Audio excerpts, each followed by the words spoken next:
Bonjour et bienvenue sur cette vidéo où je vais vous parler de l'oracle de Béline et en particulier des cartes de la lune concernant l'oracle de Béline, puisque je vous ai déjà fait deux premières parties. Donc une première partie où je vous donnais la signification des quatre premières cartes, une seconde partie où je vais vous donner la signification des cartes du soleil.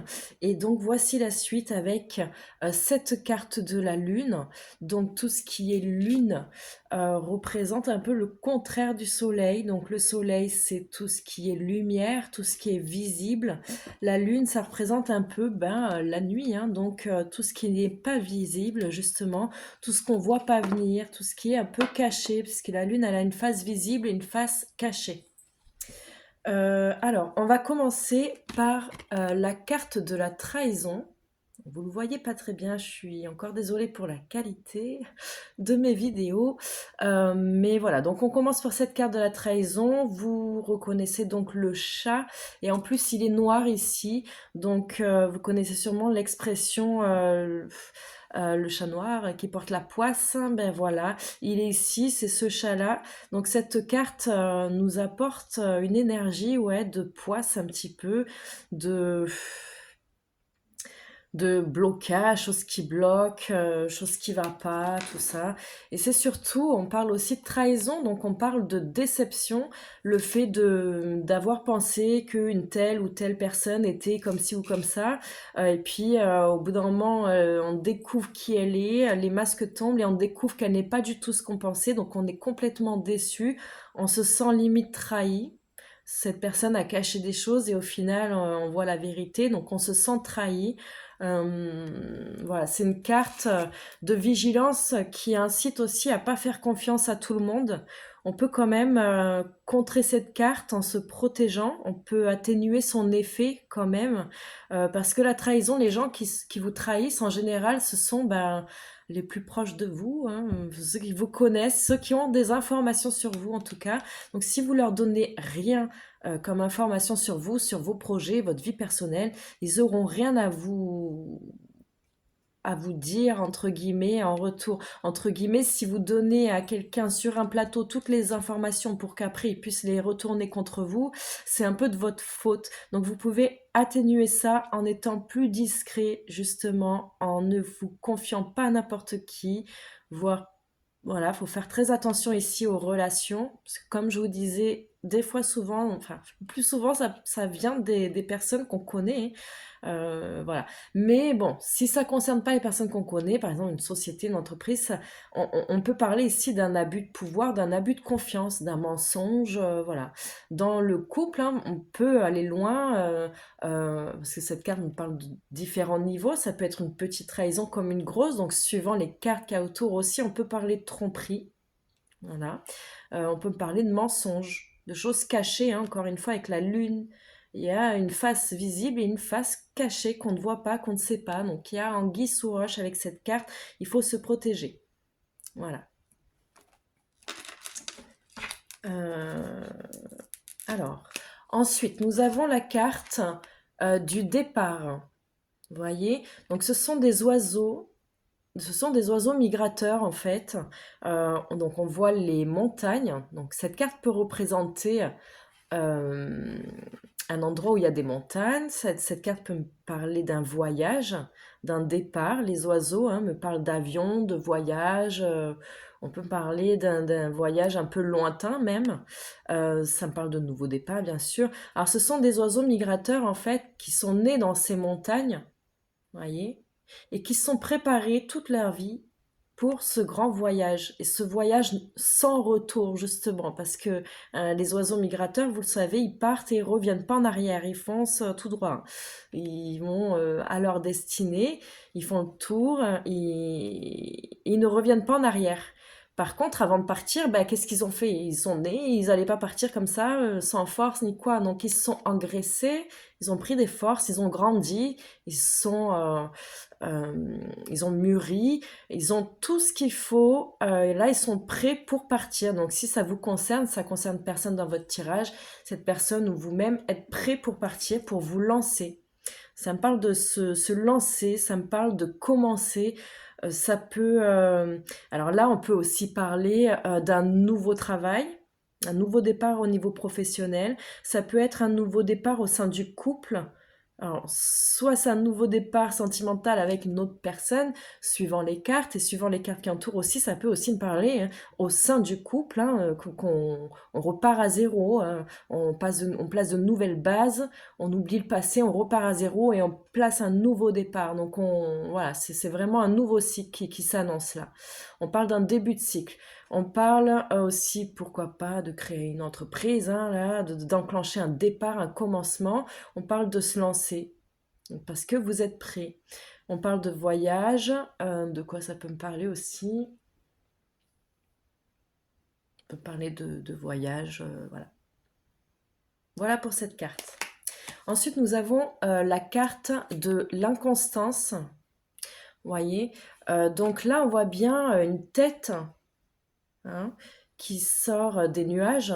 Et de cette tête, de cette bouche, sort un souffle, donc du vent, qui se dirige vers une tente. Alors pour ceux qui ont suivi ma précédente vidéo où je parlais des cartes du soleil, je décrivais une carte qui était l'élévation, qui décrivait une pyramide, où là je vous disais, là ça me parle de quelqu'un de très solide, en cas de problème, il n'y a pas de problème, et je comparais cette pyramide à la tente, donc voici cette tente, pour ceux qui ont suivi. Donc là, ça me parle plutôt du contraire de la pyramide, qui elle représente la solidité, ça me parle de fragilité. Parce qu'on voit bien une tente, et là, si le vent souffle trop fort, ça va voler, quoi. Hein. Donc ça va pas tenir, ça risque de pas tenir, faut renforcer tout ça, faut consolider tout ça. Voilà. La carte d'inconstance aussi nous parle de quelque chose qui n'est pas stable, soit une relation qui n'est pas stable, soit quelque chose, une situation qui n'est pas stable. Ça peut être au travail, ça peut être une relation dans la famille ou relationnelle voilà, avec des amis ou quoi. Aussi, on voit ici, non, on voit bien la symbolique de la bouche. Hein. La bouche, c'est la parole. Et vous connaissez l'expression les paroles en l'air. Eh bien, les voici, les paroles en l'air. Donc, et vous connaissez aussi l'expression ce qui me dit, c'est du vent. Entre guillemets, j'y crois à moitié, j'y crois pas. Ben là, il y a du vent là. Donc attention à ce qu'on va vous dire, attention à ce qui a été dit, attention aux promesses qui ont été faites, attention à tout ça. Il y a une carte de vigilance, de méfiance, où j'ai envie de vous dire de ne pas croire en tout. Donc même si la personne, sur l'instant T, vous a fait une promesse, peut-être qu'elle était, c'était peut-être pas volontaire de sa part, suivant les autres cartes, on peut le voir, hein, si c'était volontaire ou pas. Des fois, c'est pas volontaire, on fait une promesse, on a envie de la tenir, mais avec cette carte, ça fait que cette promesse ne va pas pouvoir se tenir. C'est pas constant, c'est pas solide, c'est pas fiable, c'est pas stable. Donc, faut prévoir un plan B peut-être. Voilà. Et avec cette carte, il faut pas se fier à tout ce qu'on va nous dire et aux promesses, même au travail. Si on vous fait des promesses, attention. Si on vous dit oui, je vais t'augmenter, nanani, attention, prévoyez un plan B. Ne vous fiez pas aux apparences avec cette carte. Il y a du vent, il y a des paroles en l'air, il y a de l'inconstance. Voilà pour cette carte. Donc ensuite, on va passer à la carte de la découverte. Voilà. Vous voyez, donc ça commence par des papiers, hein, on est dans les petits papiers, hein, on est dans les études parce qu'on voit bien des choses pousser, parce qu'on voit pas beaucoup de symboles, mais on voit, bon voilà, le premier, la croix de David, pardon, je cherchais la croix de David, le sceau de Salomon, puis un symbole, le cercle de protection. Donc on voit, on est un peu dans des trucs poussés, on cherche, on est dans le sérieux.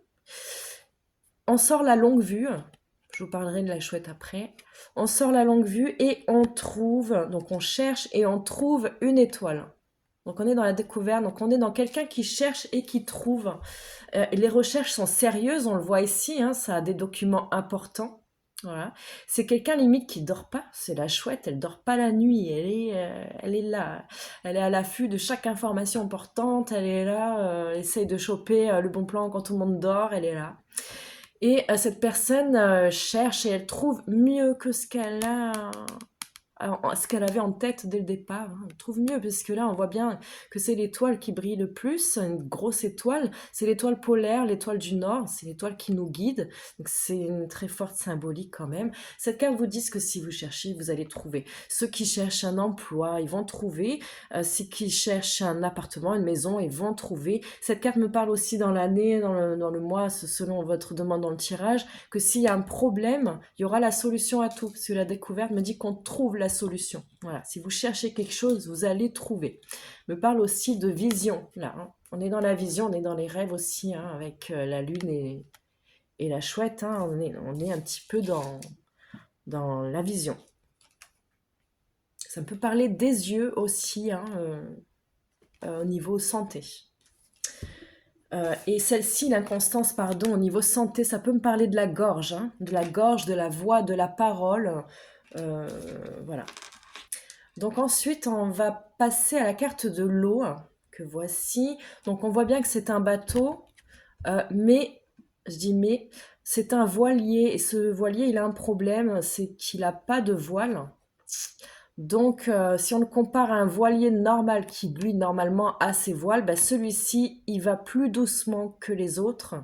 Voilà, parce qu'il a un petit défaut, il lui manque des voiles, mais il lui manque juste une voile, c'est pas grave, il a le reste, hein. Le corps est solide, il y a bien le drapeau qui représente une identité sûre, donc on voit un bateau qui va pas se briser, hein, il n'y a pas de souci. Simplement, c'est une carte de patience, d'attente.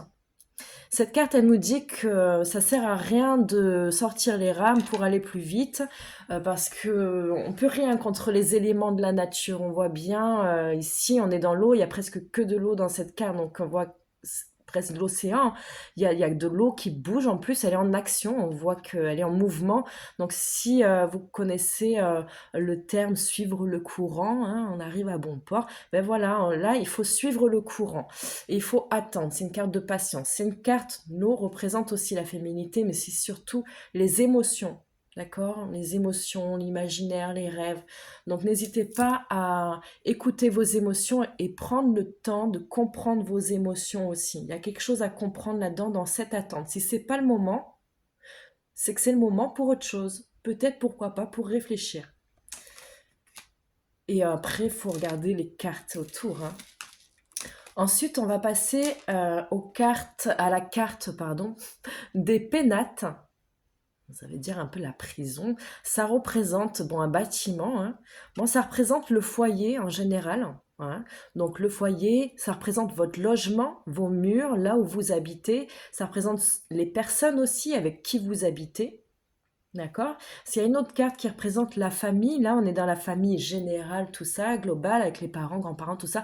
Là ici, ça représente aussi la famille, mais uniquement les personnes qui vivent avec vous, hein. On est vraiment dans euh, cette énergie de mur, de lieu. D'accord? Bon, ça peut me parler pour un prisonnier de prison, ça peut me parler de solitude, vous voyez, quand on se sent dans sa tour, ça peut me parler, voilà, on se protège dans sa tour, euh, on se protège du monde extérieur, on a bâti un mur solide, très haut, là, avec des pierres, pas de porte, de fenêtres, voilà, mais voilà, on voit qu'on sort pas beaucoup de cette tour. Donc c'est une carte de solitude, c'est un peu, ça représente un peu l'ermite, hein, un peu dans le tarot de Marseille. Cette carte me représente le foyer, tout ça. Ça peut représenter aussi un bâtiment administratif, ça peut être un hôpital, ça peut être un tribunal, un commissariat, une mairie, préfecture, tout ça, ou dans le travail, ça peut être une grosse entreprise. Ça peut être aussi dans le travail, le fait de travailler à domicile, ça représente le foyer avant tout, hein. Ça peut être le travail à domicile. Dans l'amour, ça peut représenter soit le célibat, soit qu'on est un couple, mais qu'on se sent seul dans ce couple. Voilà. Une carte un peu de prisonnier, un peu. Voilà, voilà pour cette carte. Et on termine cette série des cartes de la Lune avec la carte de la maladie. Donc vous voyez qu'il y a un oiseau, un aigle ou un faucon, je sais plus, excusez-moi, mais je crois que c'est un aigle parce qu'il y a une autre carte qui me représente un faucon. Bon. euh, qui a pris là dans ses pattes une proie. Et vous, vous êtes la proie en fait de la maladie. Vous avez été pris par la maladie en fait. Donc on peut parler de malaise avec une personne. Si c'est pas la maladie, si on n'est pas dans la santé, on peut me parler simplement d'un malaise avec une personne. Ça va pas, on se sent pas à l'aise. Mais ça peut me parler aussi euh, d'une maladie. Attention, quand je parle de maladie, ça peut être physique, émotionnel ou mental, parce que la tristesse dans mes cartes peut être une maladie émotionnelle. Vous voyez, c'est considéré. Ça peut être une case de tristesse aussi. Et puis, vous savez que la tristesse enclenche des maladies. Donc, cette carte, quoi qu'il en soit, même si c'est mental ou émotionnel, a un risque que ça empiète sur le physique après, hein. Si c'est trop gros, ça va sur le physique. Donc, attention à vous. Avec cette carte, il faut aller consulter en cas de douleur, en cas de malaise. Si on a un doute, n'hésitez pas à aller consulter. Surtout, alors bon, certains voyants interprètent la santé, d'autres non. Moi, je le fais, c'est très personnel, ça va être très personnel. Chacun va le faire pour une telle ou telle raison, ou pas le faire pour telle ou telle raison. C'est tout à fait compréhensible, ça peut être compréhensible, non.